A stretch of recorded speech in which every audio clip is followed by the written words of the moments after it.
Okay, guys, I'm here for episode 15 of the Slams of May. I'm probably going to do one more of these, and that'll be tomorrow. And I'll probably give you the Elimination Chamber 2015 review on Monday. And then the Great American Bash review series will start on Tuesday, June the 2nd. So today's episode of the Slams of May, which as you know is a review series where I take a look at the good, the bad, the ugly, the wild, and the wacky of wrestling pay-per-views that took place in the month of May throughout the years in both WWE and WCW. No ECW. Well, today is when we hit the rock bottom of shows. Today is the day where we look at the worst all-time Slamboree of all time through all of the ones I have done. 1993 through all of them, this is the worst. The rock bottom of bad. And this show is also, given where they were, has a somewhat distasteful ending in a way. But I will get to that. So, Slamboree 2000. May the 7th, 2000, from the Kemper Arena, Kansas City, Missouri. A very famous arena, not for the right reasons. Don't get me wrong, Missouri is St. Louis, Missouri was a hotbed of pro wrestling back in the day. But Kemper Arena in St. Louis, well, we all know what happened there if you're a wrestling fan on May the 23rd, 1999. Which is why I never did Over the Edge 1999 and never will do Over the Edge 1999. So, if you do leave a comment about it, don't ask for it, because I will never review that show. Anyway, opening contest. The WCW Cruiserweight Championship. Candido versus The Artist, formerly known as Prince Ikea, or just The Artist. Not a good match here. It's 1 star. There's some botches here, like Prince Ikea botches a top rope sunset flip, which actually isn't that hard to botch. He botches it, and he just ends up doing a very bad roll-up. I will say this. Candido takes a very big bump when he gets backdropped over the top. That's a big bump.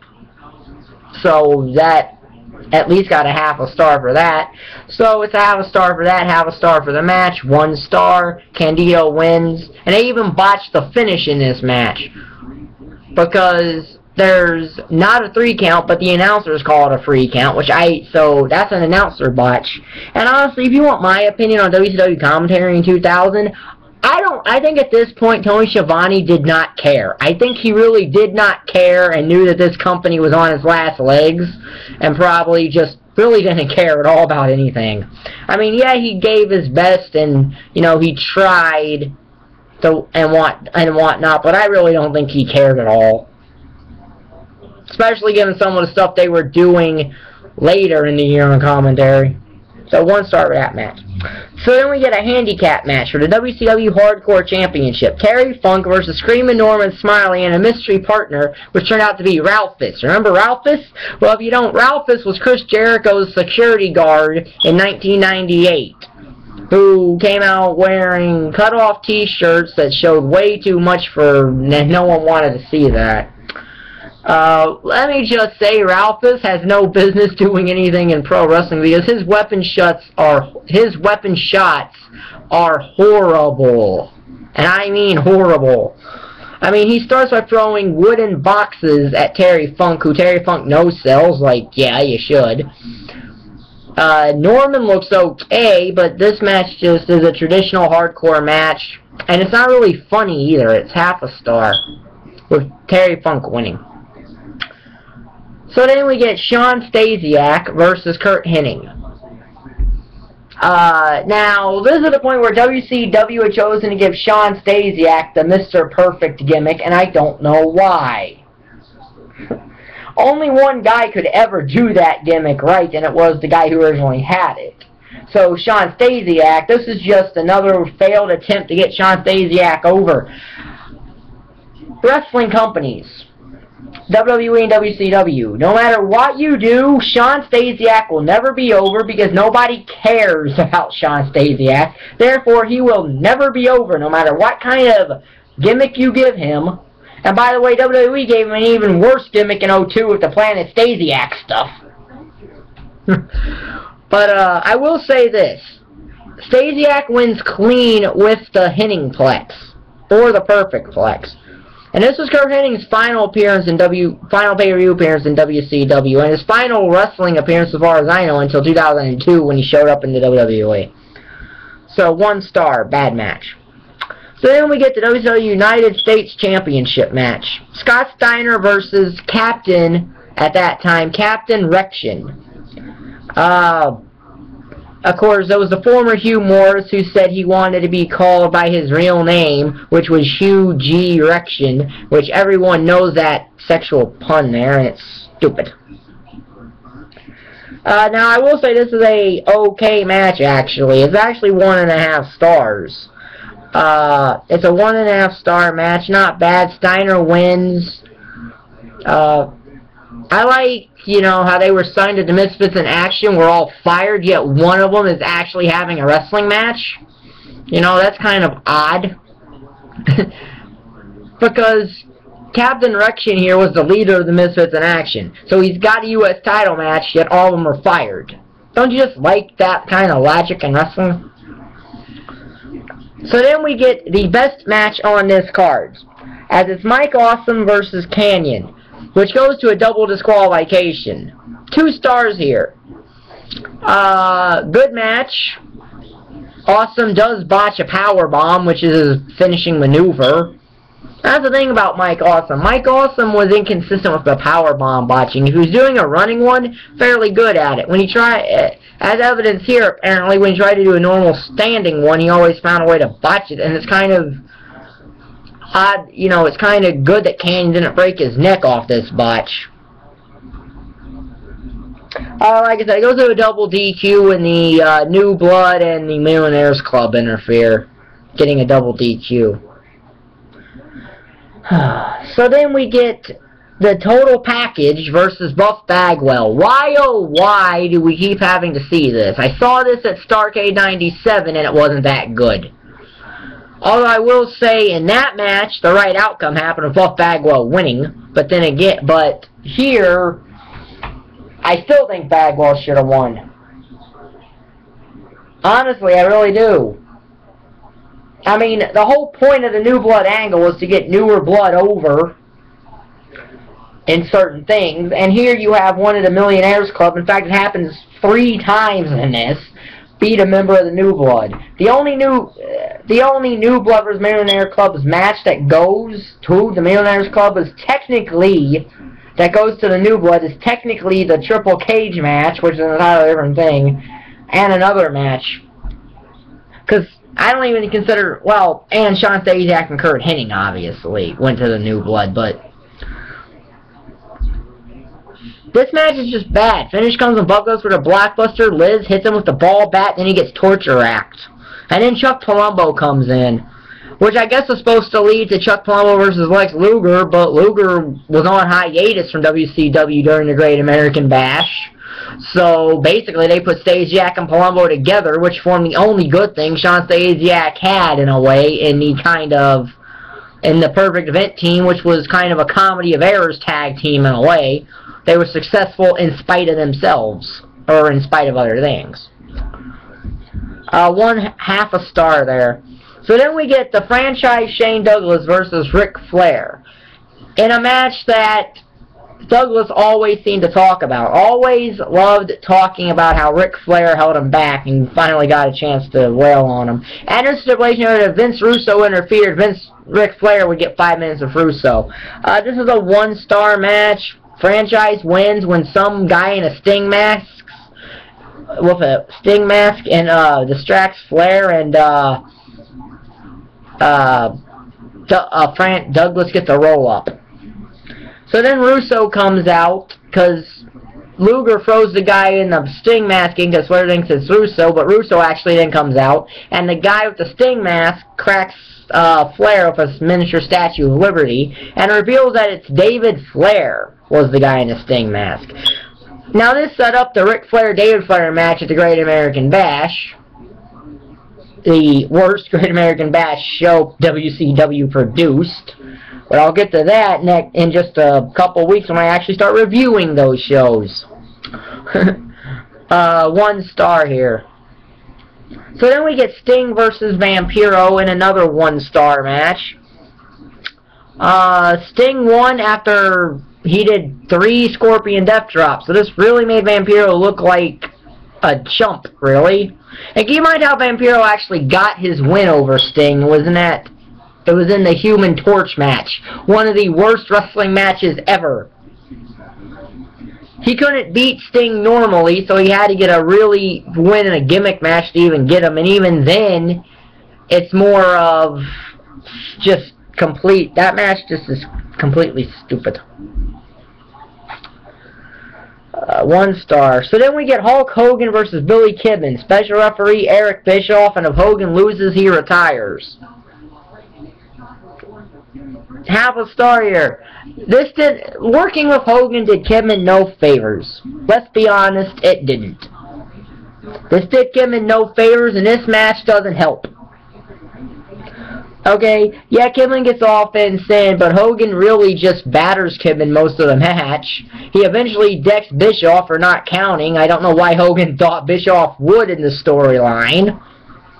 So, eventually, Hogan powerbombs Bischoff through a table.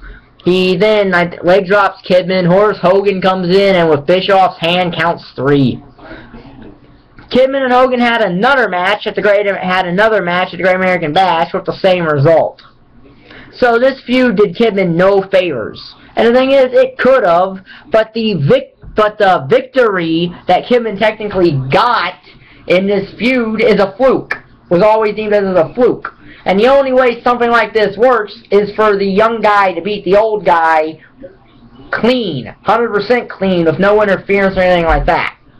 So then we get something that the Ready to Rumble cage match for the WCW World Heavyweight Championship. David Arquette versus Jeff Jarrett versus Diamond Dallas Page. Now, for those of you who may not know and think that I'm lying about this, about David Arquette being the WCW World Champion, I'm not. In 2000, the WCW movie Ready to Rumble was released. So in a booking meeting, as a joke, Tony Schiavone brought up what about giving David Arquette the WCW Championship as a joke to help cross-promote Ready to Rumble. Well, they did. They gave David Arquette the WCW Championship. Ready to Rumble flopped because it's honestly the single worst movie I think I've ever seen in my life. And they also didn't even get that much in press. All it really got was a lame Kurt Russell and Courtney Cox cameo on Nitro. And that was about it. It wasn't even talked about that much. And on top of that, this whole David Arquette World Champion thing is when I think everyone stopped caring about WCW. Because as long as you give your title to a wrestler, it signifies you obviously do believe that that title does mean something to your company. If you give it to a guy like David Arquette who had no wrestling ability, had no business being in a wrestling ring, then you're basically saying, oh, this championship that WCW always said had been around since 1905 and dates back to George Hackenschmidt and Frank Gotch, basically doesn't mean anything. And I think no one cared about WCW after that, ever. And David Arquette didn't help the buy rate for this show either, because this show was doomed to fail anyway, because WWE was having a monster year in the year 2000. Heck, Judgment Day of 2000 Judgment Day of 2000 is WrestleMania 3 compared to this show. This is a 1-star match. I will say that at least they kept it simple with Arquette, didn't have him do too much, and basically just had him stand around. The only thing he did, besides getting accidentally run into the cage, was taking a punch. And he comes into play with the finish where he cracks Page with a guitar, which allows Jarrett to get the championship. So they did keep it simple with Arquette, and they didn't have him do anything. But him being a former WCW World Champion just soiled everything about WCW. You know? It just... And then I want to talk about the overall finish of this show, which I really don't like, which I think is in very bad taste. And that is this. Chris Kanyon comes up, gets on the second tier of this Ready to Rumble cage, which is a free tier cage, obviously. You know, you have the kind of cell type cage goes all the way around the ring. Then you got a smaller cage called the Hardcore Room with all the hardcore implements. And then you got the Guitar Room, which is the smallest cage. You got the WCW title on top of that, right? Okay, Chris Kanyon comes up. He gets into Mike Awesome. They're on the second cage, so probably a good, say, 20, 30 feet high. And Awesome throws Kanyon off that onto the ramp down below. Okay, now keep this in mind, that we're under a year from Owen Hart's death. That happened in this very arena, the Kemper Arena in St. Louis, at a wrestling pay-per-view. And you're going to end a wrestling pay-per-view with a bump like that, that would probably give a lot of people watching this show, if they know what happened at Over the Edge 99, a lot of bad memories. I wonder what Bret Hart thought if he was watching that show, and what our family thought if they were watching that show, watching that, and seeing that kind of a bump, because I think that's in very bad taste. Now, that's just me. Especially since you realize that at the Great American Bash, it's all for naught. So, yeah, and I'll get into that with the Great American Bash review series. So, yeah, this show, by the way, gets a 10 out of 50 total stars. It gets a 10. Now, that's a fifth of its total star rating. That's an F. And even if it was a D-, I'm taking extra points off because I find the finish bad. But it's an F anyway. If it was 11 or 12, it would get a D, but it's an F show. So, yeah. This will be in the Slamboree playlist. The final video in the Slamboree will probably be tomorrow, and that will be, that'll be Judgment Day 2004. So, we'll get 16 episodes of this. So this will be the Slamboree playlist. The finale of Slamboree is tomorrow with Judgment Day of 04, which is Eddie Guerrero and JBL. So if you like the video, like button's down there, subscribe button is down there, and thank you for watching. Bye.